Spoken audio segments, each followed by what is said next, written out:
ఈరోజు అమ్మవారిని అన్నపూర్ణాదేవిగా అలంకారం చేయడం జరిగింది.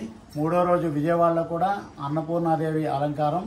అందువలన మన దేవాలయంలో కూడా అమ్మవారిని అన్నపూర్ణాదేవిగా అలంకారం చేసాం.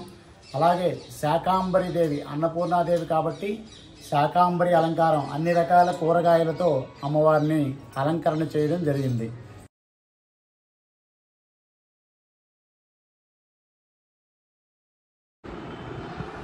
ఈ అన్నపూర్ణాదేవిని పూజించడం వలన మన లోకంలో ఉన్నటువంటి జనులందరికీ కూడా ఎప్పుడు అన్నానికి లోటు లేకుండా, అన్నపానీయాలకు లోటు లేకుండా ఉంటుంది. కాబట్టి తప్పనిసరిగా ప్రతి ఒక్కరూ కూడా అన్నపూర్ణాదేవిని పూజించి అమ్మవారి కృపకు పాత్రులు కావాల్సిందిగా మరీ తెలియజేస్తున్నాం.